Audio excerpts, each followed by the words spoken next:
Pemirsa, 5.000 warga Jakarta salah gunakan bantuan sosial. Mengapa hal ini bisa terjadi sehingga begitu ironi ketika warga yang kesulitan mencukupi kebutuhan dasar malah mengambil langkah menjerumuskan. Sudah bergabung bersama saya mantan Kepala PPATK Bapak Yunus Husin. Pak Yunus Husin melihatnya para penerima bansos, Pak, angkanya tidak sedikit, tapi ada 5.000 warga Jakarta. Sumbernya dari PPATK terlibat judi online. Celahnya di mana ini, Pak? Istilahnya gimana? Jadi saya tadi sempat bertanya kok bisa ketahuan gitu penerima bansos main judi online. Jadi PPATK punya database para pemain judi online itu. Ada databasenya, masuk laporan, judulnya itu. Kemudian ada juga data dari penerima bantuan. Disandingkan, ternyata banyak yang sama tadi, sekitar 5.000 tadi itu. Ini cuma di satu kota, Pak, ya? Satu kota lain. ya, diberikanlah kepada tadi Wakil Gubernur bilang dia terima, Kementerian Sosial juga terima. Sudah tentu mereka surprise termasuk Wakil Gubernur. Jadi pelajaran yang kita ambil dari sini adalah ternyata pemerintah nggak punya database yang benar-benar valid untuk menyampaikan bantuan. Bahkan seringkali database antara satu kementerian dengan kementerian lain, satu dengan lain tidak sama. Kadang-kadang mereka yang berhak menerima tidak dapat, kemudian yang tidak berhak malah dapat. Nah ini salah satu eksesnya. Mungkin mereka tidak berhak, tidak butuh, tapi dapat. Dia pakailah buat main judi jadinya. Dia pikir nggak cukup dengan bantuan itu, ya dia pengen menikmati hidup lebih layak, lebih bagus lagi gitu main judi. Padahal judi mana ada bikin orang kaya kan. Tapi Pak Yunus menduga ini orang tidak berhak mendapatkan bansos, tetapi malah main judi online. Bukan orang-orang yang memang mereka untuk kebutuhan dasar, mereka terjepit, ingin jalan instan baru main judul. Bukan itu, Pak, ya? Ya, kalau versi bisa, Pak Yunus. Bisa mereka yang memang berhak, dia menerima. Tapi selama ini ada juga yang menerima itu orang yang tidak berhak. Jadi bisa dua-duanya gitu. Yang nggak berhak menerima, yang berhak terima, yang main judi siapa? Bisa dua-duanya gitu. Ya, dia manfaatkan, ya mumpung ada duit, dia pikir dia mainkan gitu. Dia mungkin bisa lebih kaya dengan itu. Padahal tidak ada orang kaya dari judi itu, nggak ada. Tapi soal data PPATK sudah dipastikan bahwa itu merupakan pegangan yang sangat valid, berdasar. Ya, walaupun jumlahnya cukup fantastis, Pak, 5.000 dari 602.000 warga. Ya, saya kan sempat tanyakan tadi gimana cara Anda menemukan. Oh, kita sandingkan gitu. Dia punya database pelaku judi, database bansos, disandingkan kok ada banyak persamaan tadi. Berarti kan orangnya sama ini, yang main judi sama yang terima bantuan. Nah ini Kementerian Sosial termasuk Pemda harus tahu bahwa mereka ini menyalahgunakan bantuan. Mungkin sebagian dari mereka berhak, sebagian tidak berhak kalau menurut saya. Terutama yang tidak berhak harusnya dicabut lah. Ya. Mungkin tadi Pak Wakil Gubernur bilang yang berhak pun kalau main judi dicabut juga gitu. Karena menyalahgunakan bantuan sosial, salah sasaran. Oke, untuk skema kerjanya PPATK menelusuri bahwa ini akun registrasi judol, tapi juga bansos itu gimana, Pak, mekanismenya? Ya, mekanismenya ada dua PPATK itu. Pertama dia yang namanya proaktif. Dia bisa memeriksa, ya, bisa meminta, terus dia analisis. Ya. PPATK bisa juga memeriksa ke lapangan. Dia punya kewenangan walaupun bukan dengan upaya paksa. Itu yang pertama, yang proaktif. Bisa juga dia menerima saja. Ini reaktif. Apa artinya? Ada laporan, dia terima, dia analisis. Bisa proaktif, bisa juga dari ini. Dan satu lagi yang reaktif ini termasuk banyaknya permintaan dari penyidik, ya. Nah, penyidik misalnya melakukan penyelidikan, wah Anda dikasih nih main judi, minta PPATK dikasih. Ini reaktif karena bukan inisiatif PPATK, inisiatif dari si penyidik, ya, atau dari bawah ada laporan. Jadi bisa dua, bisa bottom up, top down gitu. Sehingga cukup banyak kemungkinan untuk mencari data itu. Tidak ada rahasia bank lagi untuk PPATK sesuai dengan pasal 45 Undang-Undang 8 2010. Jadi tidak ada hambatan kerahasiaan, rahasia bank dan lain-lain bisa diterobos itu. Maksud kami kalau nilai transaksinya hingga triliunan rupiah kalau versi Wagub tadi, apakah PPATK juga bisa kita akalin agar tidak terdetek, Pak? Selama itu lewat sistem perbankan ya, sangat-sangat sulit sekali. Karena sistem itu kan di samping oleh bank terdeteksi, bank ada kewajiban menyampaikan laporan transaksi tunai 500 ke atas, transaksi mencurigakan, ya, dengan kriteria tertentu, ya, itu harus dilaporkan. Jadi kalau lewat sistem justru akan terdeteksi, susah untuk nggak terdeteksi.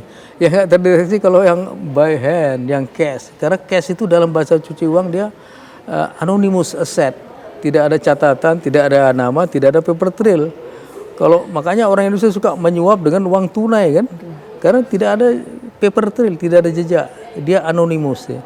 Tapi kalau orang itu berjudi, menyuap lewat sistem itu ya pasti ketahuan, karena bisa ditelusuri, ada paper trailnya, ada jejaknya. Walaupun uangnya sudah diambil, jejaknya masih ada gitu. Tapi kalau tunai nggak ada jejak seperti itu, terputus. Ya. Kalau judi online meskipun dia aplikasinya mungkin berbau ala-ala fintech itu tetap bisa diselidiki Pak ya? Bisa, karena walaupun dia pakai katakanlah aplikasi yang berubah-ubah ya, karena pembayarannya tetap lewat sistem pembayaran di Indonesia ya, terutama lewat bank ya. Semuanya payment system lewat sana, bank ataupun money remittance ya, seperti Dana, OVO, bisa juga pakai GoPay. Malah kemarin terakhir ada kecenderungan dia pakai kris ya. Kris dibuka, kasih modal, buka di banyak tempat seolah-olah mereka pedagang. Dari sana mereka menerima setoran judi online. Jadi kalau lewat online masih mungkin. Tapi yang nggak bisa dideteksi itu kalau tunai sebenarnya. Karena tunai tadi anonymous ya. Tidak ada catatan, tidak ada jejak, tidak ada paper trail ya. Kalau lewat rekening nggak ada itu semua. Data kan sudah dipegang ya Pak Yunus oleh PPATK. Bapak yang sudah pernah berada di PPATK, kenapa data yang transaksinya sangat menggiurkan publik ini Pak, tidak langsung proaktif diserahkan PPATK ke penegak hukum? Udah diserahkan ya, PPATK menyerahkan. Kalau maksud kami kok kesannya tumbuh subur Pak judul di Indonesia? Ya, kok nggak ditangkap-tangkap Pak pelakunya? Bukan hanya satu saja ya upaya. Jadi begini, PPATK dalam permainan bola seperti midfielder, gelandang, memberikan umpan sebagai playmaker kepada striker, para penyidik strikernya itu. Penyidiknya dalam hal ini kepolisian. Jadi dikasih umpan ke sana, silahkan lakukan penyelidikan. Ada bukti permulaan yang cukup, 2 naik ke penyidikan. Jadi ada tersangka, setelah lengkap kasih ke kejaksaan, baru ke pengadilan. Jadi PPATK udah banyak. Kalau dilihat tahun 2024 saya udah memberikan tuh banyak sekali. Saya lihat ini ada 40, 60 lebih ya. 2025 juga banyak juga, ada kurang lebih segitu juga. Yang diberikan tuh 2, namanya hasil analisis. Itu kerja dari desktop analysis, nggak turun ke lapangan. Tapi ada namanya laporan pemeriksaan. Dari analisis di belakang meja ditambah dengan turun ke lapangan memeriksa, itu namanya laporan pemeriksaan. Ini udah mirip penyelidikan sebenarnya. Jadi untuk tindak lanjutnya mudah, karena tinggal mencari bukti permulaan udah naik penyidikan gitu. Nah, cuman kadang-kadang striker ini tidak selalu langsung membuat gol dari umpan-umpan yang bagus tadi itu. Mungkin mereka meneliti ya terlalu lama, bisa juga ya tidak langsung ke penyelidikan, bisa terjadi seperti itu. Tapi mungkin Pak kalau dugaannya Pak ya, strikernya malah sengaja membuat bolanya out Pak. Karena mungkin disuap, mungkin tidak. Untuk Indonesia mungkin sekali. Bisa strikernya capek masuk angin ataupun tidak berminat membuat gol karena ada manfaat lain, bisa-bisa saja. Terjadi, zaman saya terjadi juga. Ya. Modusnya apa?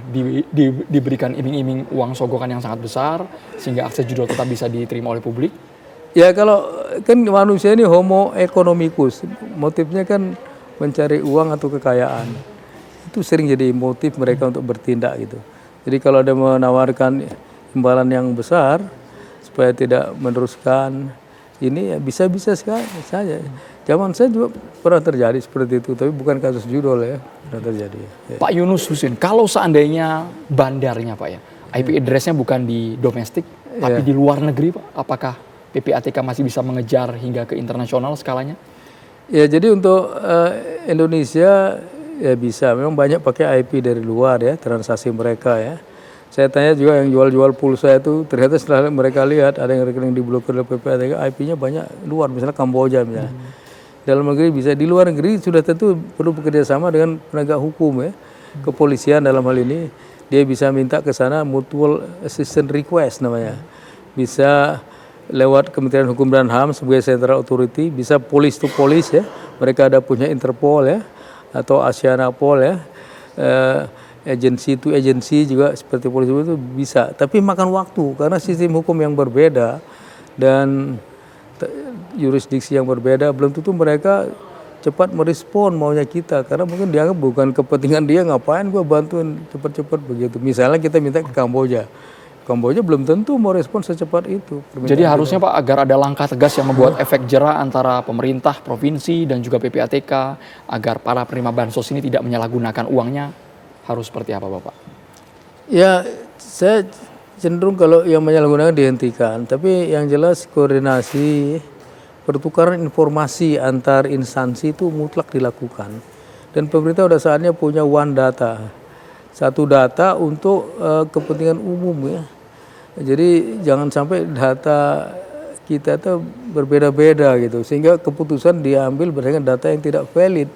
Ada yang tidak berhak menerima, ada yang berhak tidak menerima, sehingga tidak tepat sasaran. Kita one map, one data dari zaman Pak SBY dulu saya pernah bantu di UKP 4 sampai sekarang seingat saya belum terwujud satu data ya persis atau one map untuk masalah-masalah wilayah kita gitu. Nah itu perlu sekali kebutuhan itu. Single ID KTP saja kan sampai sekarang belum ada. Ya, kalau itu ada saja satu agak lebih mudah mengurus bisnis, mengurus penegakan hukum, mengurus macam-macam. Karena orang dari lahir sampai meninggal punya satu NIK saja, nggak bisa lebih. Yang terintegrasi satu sama lain. Terima kasih banyak mantan Kepala PPATK Yunus Husin sudah bergabung di Kabar Petang.